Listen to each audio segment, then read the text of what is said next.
అల్లుడు మొత్తం కలెక్షన్ 21,000. ఆ 61 పక్కన పెట్టేస్తే రౌండ్ ఫిగర్ గా 20,000. అదేంటది? అబ్బులో ఇప్పుడు 5 రూపాయలు 5 పైసల్ని రౌండ్ ఫిగర్ చేస్తే ఎంత? 5 రూపాయలు. మరి అదిగా నేను చెప్పేది.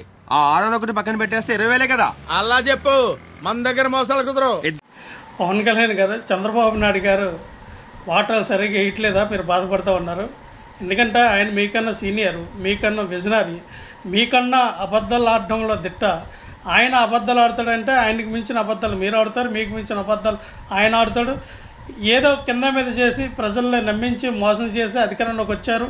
వచ్చిన తర్వాత ప్రభుత్వంలో ఉన్నటువంటి ప్రజాధనాన్ని మూటలుగా ప్యాకేజీలుగా మీ ఇద్దరు పంచుకుంటున్న విధానాన్ని సూపరో పవన్ కళ్యాణ్ గారు, చంద్రబాబు నాయుడు గారు ఈ విధంగా ఈ ఆంధ్రప్రదేశ్ రాష్ట్రాన్ని దోసుకొని పంచుకొని మీ ఇద్దరు కలకాలం నిండు 100 రోజులు ఉండాలి. తర్వాత 2029 తర్వాత మీ పంబ రేగిపోద్ది పవన్ కళ్యాణ్ గారు, చంద్రబాబు నాయుడు గారు. ఇద్దరం కలిసి కష్టపడడం కాబట్టి 10 నీకు 10 నాకు. Thank you. ఆ 10 లేవు, సగం గుళ్ళు నేను కొడితే సగం గుళ్ళు నువ్వు కొట్టావు కాబట్టి 50-50 మొత్తం దొబ్బేద్దామనే.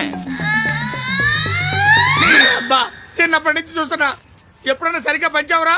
అన్ని డబ్బులు నువ్వు తీసుకొని ఇవి నాకు ఇస్తావా? ఏమొద్దా? ఇవి కూడా తీసుకుంటావంటే మోసం చేస్తున్నాడు ఎవడు బాగుపడ్డాడు రా. మనం చేసేది గుళ్ళో పూజ. మరి 1000 రూపాయలు ఎవరా? 500 ఎవరా? 10 ఎవరా? టీ తాగుతాను.